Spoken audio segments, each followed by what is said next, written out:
Let's go live.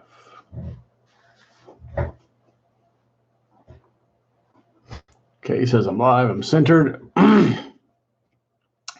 Let's get started.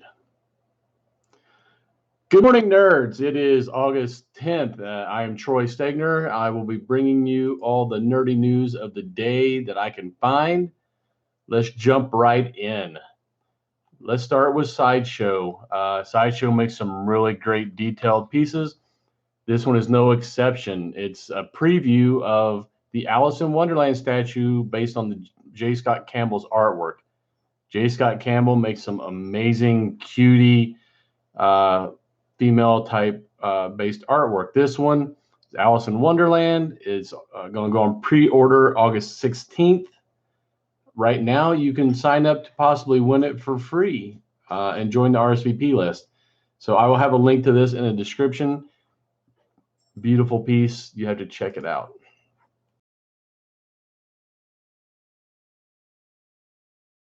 This isn't the one that was advertised earlier. This one is a bigger piece. It's a 1/4 scale by Iron Studios. This one's going to cost you around $1,000. Well, let me tell you, there's no price on the Alice in Wonderland yet, so I couldn't give you a price on that one. Anyway, Thanos, $1,000 payment plan. It goes on pre-order April of 2019. You got plenty of time before you even get in on a pre-order. I'm sorry, estimated arrival time is April 2019. It's on pre-order now. So if you like Thanos, you should jump on this 1/4 scale. It's huge. It's over 28 inches tall, based on the Infinity War version of Thanos. It has two versions of his head. One with just the calm expression. One with him grimacing with teeth showing. It is made out of polystone, hand painted. It does have the gauntlet has LED light up lights. That is got to look amazing, especially in when at night you can have it lit up and he'll just show off the glow off those lights. Should just really show off the statue. Like I said, two interchangeable heads, and you get Captain America's Wakanda shield, the new one that Shuri made for him, is at the base of the statue. I'll have a link to this in the description also. Okay, the WWE Next Takeover Blueprint #1 comic book.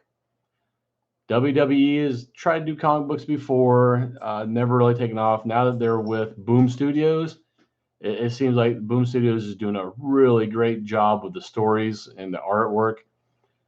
This one is going to go back to 2012 with legendary wrestler Dusty Rhodes.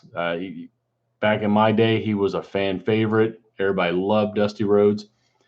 They're going to do this weekly through September. They'll focus on different wrestlers each week. Like I said, the first one's going to be Dusty Rhodes. You're going to get other wrestlers such as Demon King, Samoa Joe, Empress of Tomorrow, Champion Page, blah, blah, blah. Worth checking out. It's going to start on September 5th. Going to be weekly, a miniseries. Cover a lot of your favorite wrestlers from the past. Hence the name Blueprint, showing how they all started and brought wrestling to the prominence it is now. If you like wrestling and you like the old school wrestling,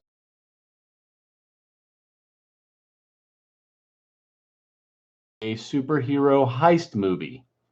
Now, when I first read this, I was thinking, oh, the superheroes are going to just perform a heist. And what's the novelty in that? They're basically super villains at that point. And they're just going to steal something and get thwarted. Well, I read the synopsis and I couldn't be farther from the truth. What the premise of the story is, this group of guys decides that they're going to go and rob this superhero's house. They get caught.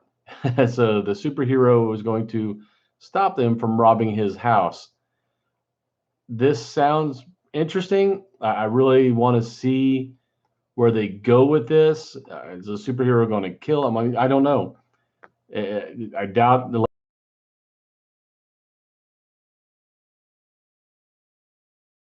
some type of generic superhero. Really want to see this one. No name for it yet, no date, just that they are working on this, and should be out relatively soon. Legendary makes good stuff. Okay, everybody knows, I'm sure you've heard ad nauseum, the Venom movie's coming out starring Tom Hardy. Yeah, everybody knows they've been showing commercials like crazy. Ron Lim and Mark Bagley are going to work on a comic book for Venom based on his first host. His first host is not Eddie Brock, not even Peter Parker, not even Deadpool. It goes back even farther. His first host is a Kree, and he needs the symbiote's help to do something. So he's searching him out, and it's kind of putting Eddie Brock in a bad situation. A Kree soldier named Tel-Kar was the first host for the Venom symbiote. He's needing this symbiote. In fact, he calls it his symbiote. He needs its help in stopping some cosmic cataclysm. And with the Kree, who knows, the Kree are not the best people in the universe. So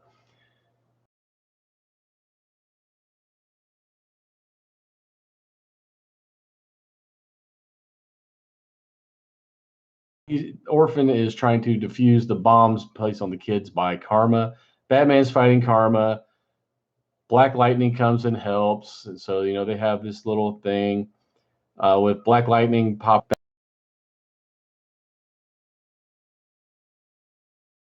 of another Outsiders incarnation. In fact, this storyline is called On the Outside. Go figure.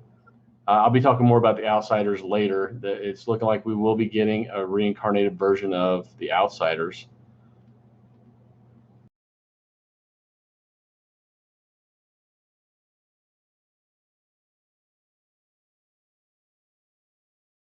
Beat Orphan, and it happens to be Katana. He doesn't say why or how she's going to help, but we do see Katana, who was also a member of the Outsiders, along with Black Lightning. So let's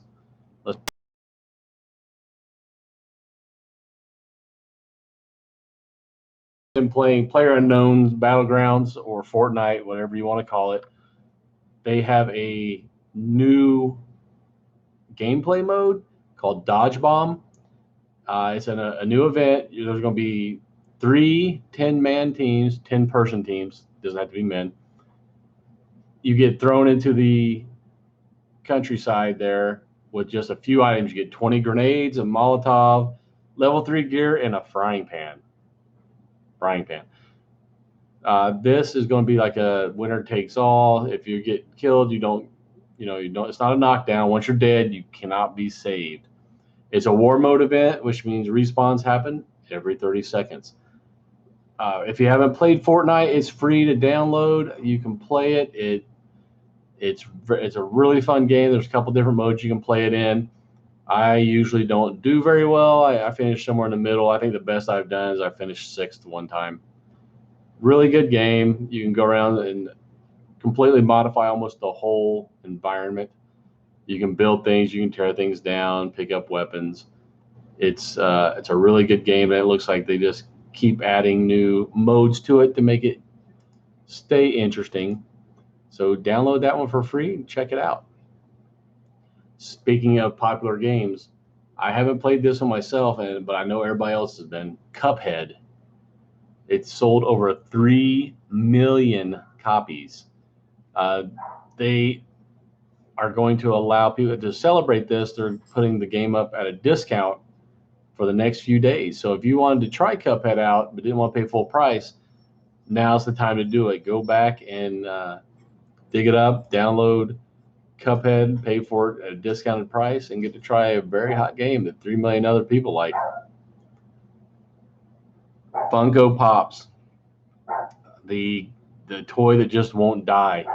These big-eyed caricatures of favorite characters from all genres, comics, movies, books, you name it, they'll make a Funko Pop for it. Well, they are moving on now to Funko Pop Pez dispensers. That's right, Pez dispensers. Another item I don't think I would ever see come back. They have 13 Pez dispensers These will include Cable, Thor, Gladiator, Hulk, Loki, Star-Lord, Yondu, Magneto, and Stan Lee. There will be a couple of chase variants. There's going to be a glow-in-the-dark Gladiator Hulk. The Deadpool will be available in several different outfit colors, with the blue and yellow and the black and red and reversed red and black. So if you're a collector of Funko, this might be the next step for you. The Pez should take up less room.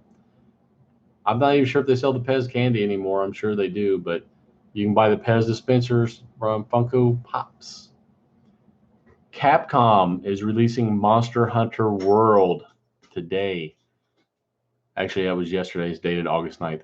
So yesterday, Monster Hunter's World. It's, if you like the Monster Hunters games, this is just the next evolution. All the big dragons, elders are migrating. Great game. I suggest if you're a Monster Hunter fan, pick it up, check it out. Let me know if it's any good. The Marvelous Miss Maisel.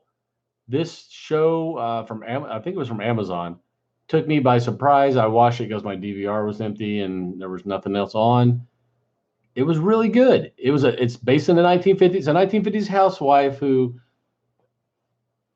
is not having a good time at home, and she goes out and starts doing stand up, which in the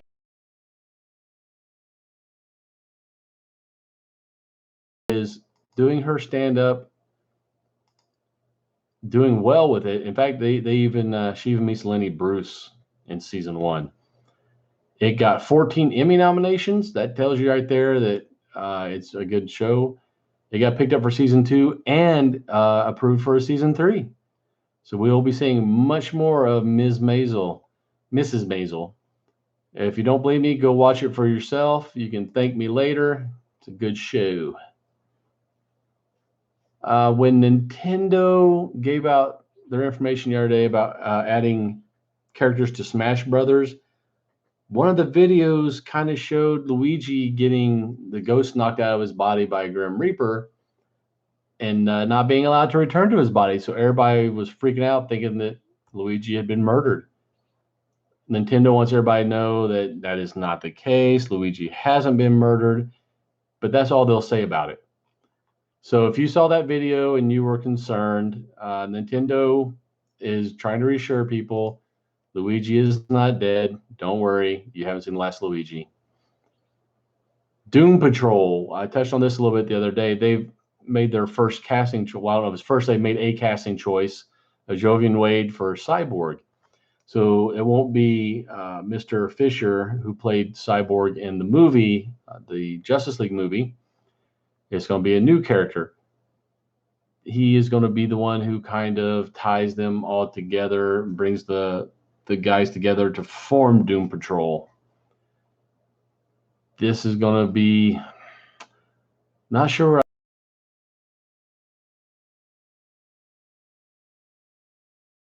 A big connection. We will see Warner Brothers Television in conjunction with Berlanti Productions has made this decision to have Cyborg bring the group together. Yeah, they're calling it a reimagining of the beloved group of outcast superheroes. At least they're going to have Robot Man. He's kind of needed in this group. Whenever I think of Doom Patrol, I think Robot Man. The three Jokers, they alluded to the three Jokers at the beginning of Rebirth when Batman sat in the Mobius chair and asked. They're circling back now. Jeff Johns is getting back to it. It's going to be a mini-series, 3-issue mini-series called The Three Jokers. But these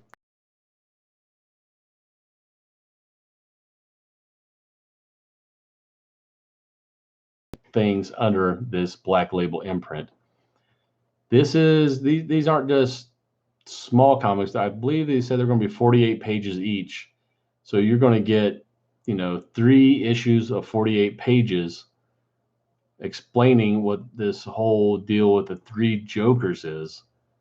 I've been wondering myself, why are there 3 Jokers?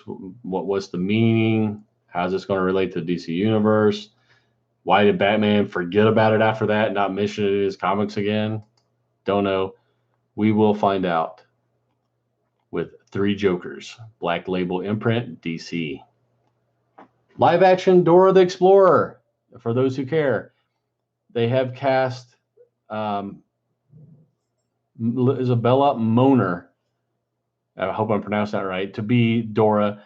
Looking at the picture, she really resembles Dora. She can pull this off.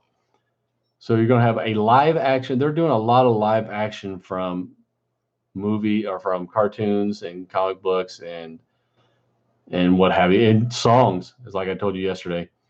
I don't know Michael Bay was originally attached to this, but he's not mentioned in the latest press release.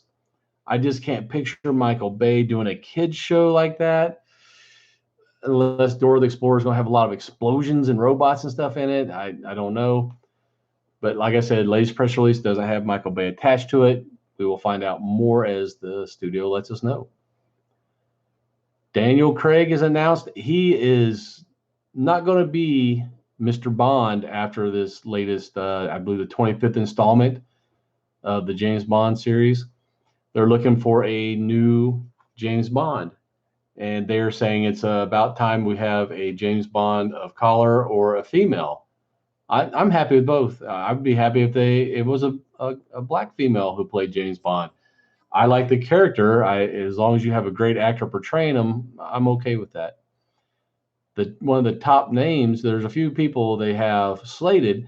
They're looking at Tom Hardy, Tom Hiddleston, but it looks like the front runner may be Idris Elba.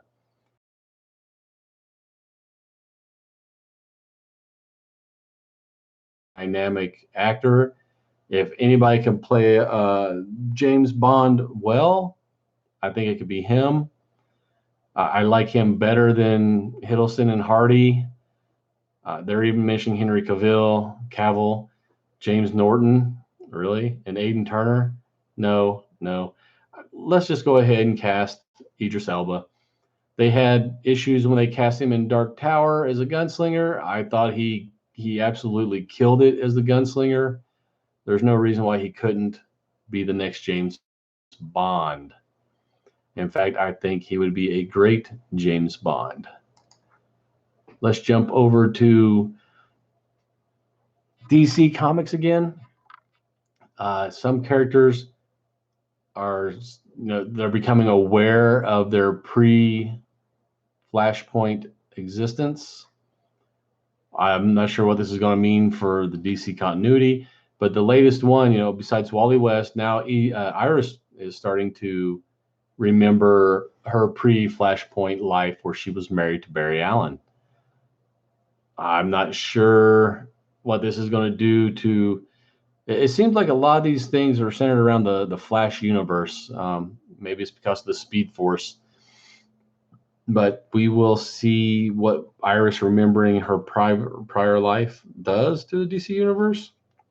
Is she going to share this knowledge with Barry and her other friends? Is that going to cause a domino effect of people starting to remember their previous lives? I'm not sure. I don't know what I think about it. We will find out how Iris remembering is going to affect the rest of the characters. Okay, September is going to be anti-censorship variant month for Image Comics. They are partnering with the Comic Book Legal Defense Fund to make variant covers for many of their comics that support the non-censorship, anti-censorship movement. Image is they're not new to the variant covers. They also did the Gay Pride Month covers, which were really pretty awesome. They're always they're not so much worried like the big two are about, I don't want everybody to get upset with us. They don't believe in censorship, so this is perfect with them. So they've been in a couple of scuffs earlier over censorship ideas that they've had. So I think this is a perfect fit, is Image with the anti-censorship and CBLDF, Comic Book Legal Defense Fund. If you're not aware of Comic Book Legal Defense Fund, it's a group that you can donate to that will use their resources to help artists, mostly comic artists and writers, when they are being attacked by censorship issues. Great organization.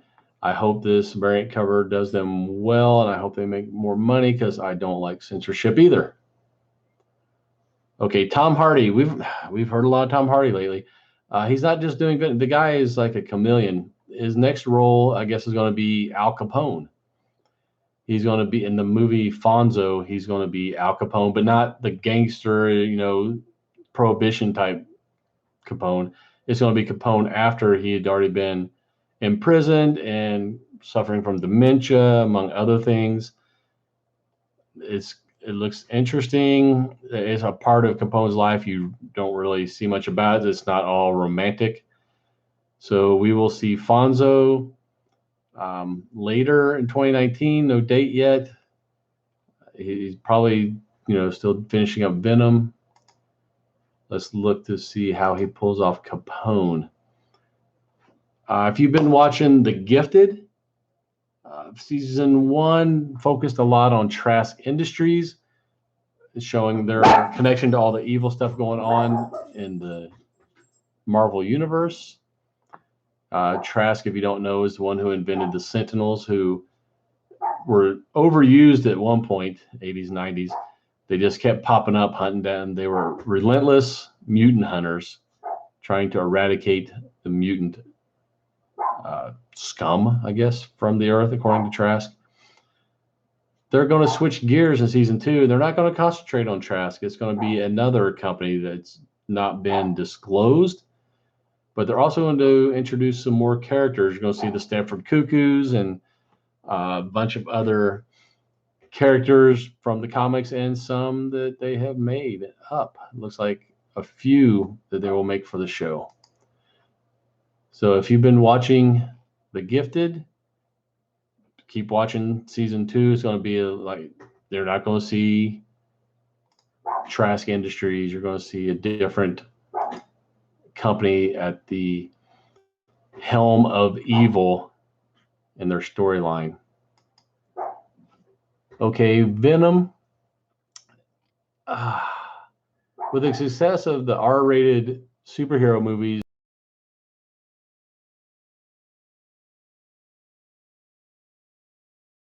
they're going to push for a PG-13 rating, and they're speculating they're doing this so that they'll be easily tied into the other Venomverse movies they got coming out and to tie into other Disney movies. I guess Disney doesn't like rated R, so they're thinking of taming down Venom for PG-13. I'm not sure I agree with that.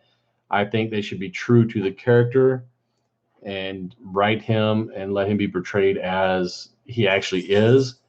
You found out in Deadpool that works. If it doesn't, if you can't tie it to Disney movies down the line, oh well, at least you have a really great blockbuster Venom movie you can build off of instead of pandering to Disney for this PG-13 rating. So let's hope they come to their senses and let Venom be rated R as he should be. Supergirl. Been hearing a lot about Supergirl lately too. She's getting a new costume. Her costume has got more black in it now. I don't see any yellow. It's going to be black, red, blue. I kind of dig everything except the cape. The cape kind of comes down over her left shoulder as a sash. I don't quite understand what purpose that serves. I don't know. I didn't design it, but she will be sporting a new costume, Supergirl number 21. So we will check out her new costume. She went back to wearing her old mini skirt costume for a while, the one that had the solar energy collectors in them, so that she wouldn't have to worry about not being in the yellow sun to get her energy. Blah blah blah. Yeah, I kind of like this new costume, except for that sash thing coming over her shoulder. Look up the picture. Supergirl number 21 if you're looking for it. If without that sash, I think the costume would be perfect. Let me know what you think about the costume in the comments, whether you like it or not. Okay, Flash, the TV series, going with Grant Gustin. They're going to be introducing some new villain characters, because why not? Kiana Madeira is going to be Spencer Young. She's going to be playing the character of Spin, which is she's going to be a female version of what the comics had as a male. Don't care. That doesn't matter to me. As a social media influencer, her power will be she'll be able to harness the metahuman powers from people, make their fears become real. She amplifies that power, harnesses it for her own gain. Should be interesting. Anytime you turn people's own fears against them, kind of like Scarecrow, it paralyzes the person for a while. I mean, everybody's afraid of something, so let's see how they're going to do. It's easier to draw the character. Let's see how they're going to do it on TV. As long as it doesn't look hokey, I think it'll be okay. So this next season of Flash, you're going to see that character called Spin. Slender Man, horror, scary movie. It's not. You might have remembered back in the news years back, 2 girls in Wisconsin kidnapped another little girl and took her out in a park or the woods somewhere, stabbed her 19 times and killed her, and said they did it to appease Slender Man. That is horrible, scary in its own right. But now they have a Slender Man movie, and out of respect for the people in that area, the local theater chains are not going to show Slender Man. Good call on Marcus Theaters in Wisconsin. I totally agree with that. It's enough pain that it happened on the people associated with it. They don't need to be reminded by it being on the marquee at the cinema of why their child or friend or however she was related to him was killed in the name of Slender Man. So if you're in those areas of Wisconsin, drive a little bit outside that city and go watch it if you want to. Bravo on Marcus Theaters for agreeing not to show it. Bloodshot. Vin Diesel announced the other day, they had started filming.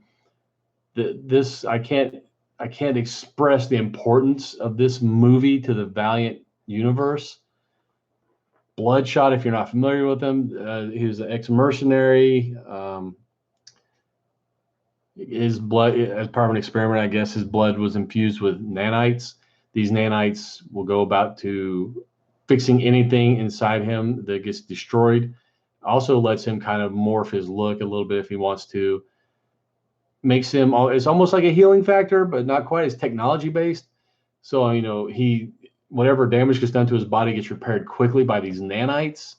He's almost like if Punisher had Deadpool and Wolverine's healing factor. He's a great character, very integral to the Valiant universe. This Bloodshot movie, if it does well, will be the jumping board for all the other Valiant characters. He's probably the most recognizable of them, but he is by no means the most interesting. There are a lot of great characters in the Valiant universe. That's another whole video I could go into. We'll cover that later.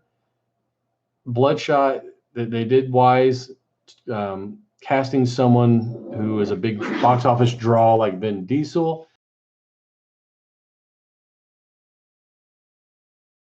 Like I said, if this does well, and I'm crossing my fingers it does, that they're saying it's going to be like the John Wick of superhero movies.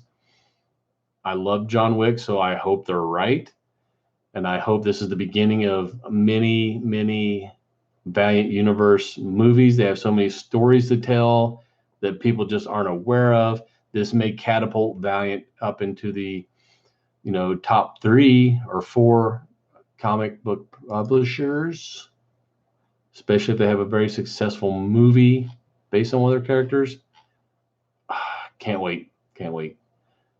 Let's just hope that Vin Diesel is able to do justice to it. Cyborg. Okay, we covered that already. That was about Doom Patrol. Yeah, I can just turn that one off. The next thing is going to be the Spider-Verse. Sony was the one who's going to be pushing this Valiant universe stuff. They're also pushing a lot of the Spider-Man related things. Unfortunately, they had a Silver and Black movie that was going to have Silver Sable Black Cat team up.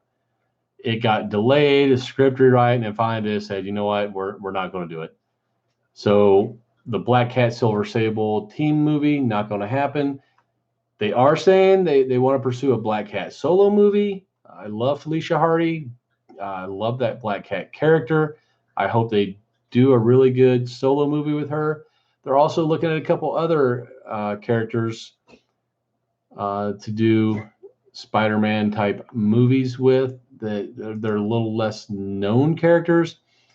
I already told you about Morbius the Living Vampire and Kraven the Hunter. They're even talking about doing Silk. She's another Spider-Man type character. She's got similar powers. She was bitten by the same spider, but she was kept secluded. Really great character, Silk. They're working on one for her. But these two guys, they're kind of more obscure. I doubt that you've heard of them. There's one character called Jackpot.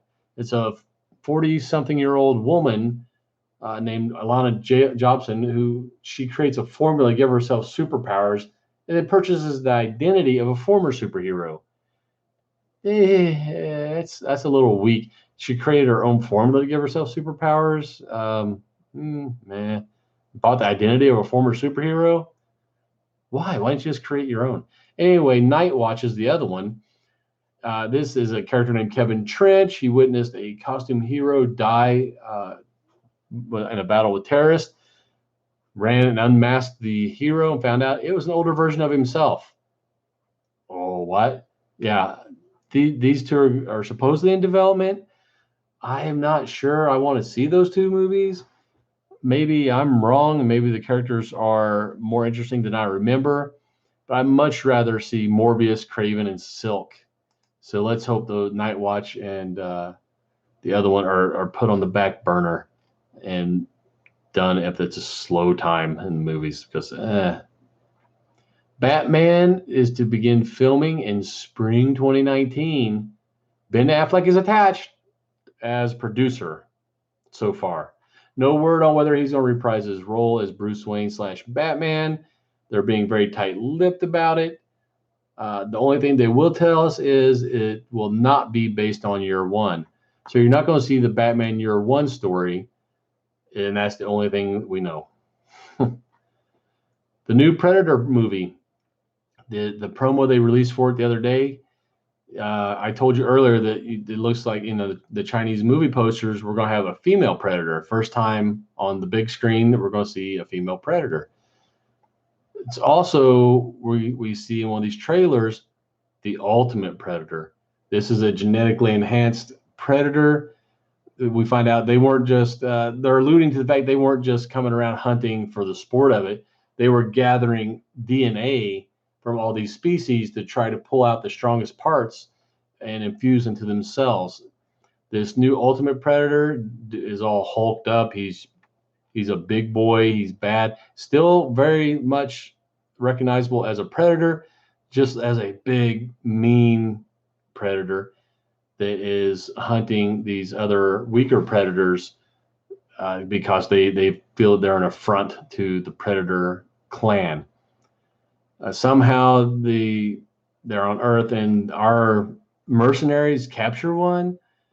They bring it back to study. That doesn't go so well. He eventually breaks out, gets his weapons back, and he's coming out to just take out all the predators, the weaker predators that are around, and anybody else who gets in his way. That's going to be out in theater September 14th.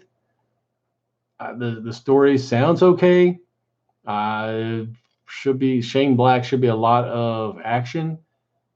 I like the idea of an ultimate predator. They're kind of going the route with aliens, where the aliens morphed into whatever host had their baby in. Baby, is that the right word? The little thing that lived inside them, whatever the host was, it took on those characteristics. Well, the predators just went technology based and added and what they needed to make these Ultimate Predators. DC Universe, it seems like we've been getting a lot of DC Universe announcements.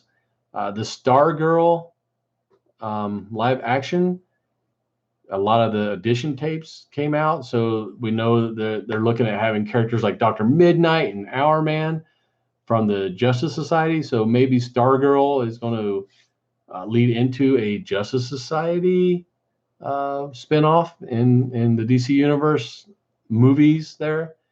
We've mentioned Stripesy and the Star Spangled Kid. It's set to come out first season to debut in 2019, 13 episodes. Justice Society has not been getting its due lately. Everybody's so focused on Justice League. Justice Society was around before then. Some very classic characters that have been forgotten. I hope Stargirl brings these guys back to prominence. I can't wait to see it, and I hope it does lead into a Justice Society series. The first Superman, Man of Steel movie, a lot of people didn't like it. That's beside the point. I thought it was all right. When he finds his Fortress of Solitude, and he goes in, and one of the pods is open, and everybody was speculating, oh my God, that's got to be Kara Zor-El. It's got to be Supergirl's pod. Oh, we're going to have a Supergirl movie now. Zack Snyder said, no, that she's not the one that was in that pod. That pod wasn't for Kara Zor-El. But when they asked him who was in it, he wouldn't say. So speculation is beginning again. Who was in that pod in the Fortress of Solitude? Whoever it is out and wandering around because the pod's open and there's no bodies laying around. Like I said, your guess is as good as mine. They like to throw these red herrings around. I just hope it's not something dumb like, oh, your dad is there now. Jor-El is still around. Black Lightning season 2. You're going to see a few more new villains. You're going to see a few more outsiders. They're bringing back the outsiders. Black Lightning, I watched most of season 1. My only complaint about Black Lightning was his costume, man. He's trying to sneak around on these rooftops and be all incognito and stealth, but he's got a costume that has neon yellow stripes down the front that light up like a billboard. You're not hiding, man. You're pretty much drawing a circle around yourself there in the dark night. So yeah, that was my only complaint. It was the costume. Otherwise, I thought the story was okay. I liked that they're starting to bring his daughters in as having his powers also. You're going to see thunder and lightning. Going to see, like I said, they're going to focus more with bringing outsiders in. So, and in the comic books, Batman is starting to get the outsiders back together also. Kind of good tie-in. Black Lightning is going to return for second season, October 9th. Okay, the last thing I'm going to cover, which I'm sure you're tired of hearing about, but they keep bringing it up.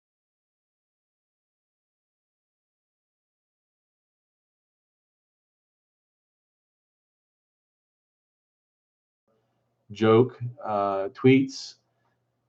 He's very outspoken against President Trump. Some of Trump's supporters, I guess, dug these things up and insisted he be fired. Disney bent to their we don't want to do it without him. So then they said, oh, that's fine. We're going to fire him still, but we'll use his script. And then they changed their mind. Said, okay, we're not going to use his script. Then Dave Bautista said, well, then release me from my contract. This isn't what I signed up for. Now they're saying, okay, well, we are going to use his script.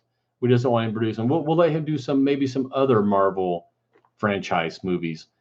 I think they did that mostly because as soon as they said they were going to fire him, there was a line at his door from other studios trying to get him to work on their stuff because he's proven to be good for the box office. And these other studios need a good box office. Marvel's been killing them with superhero movies.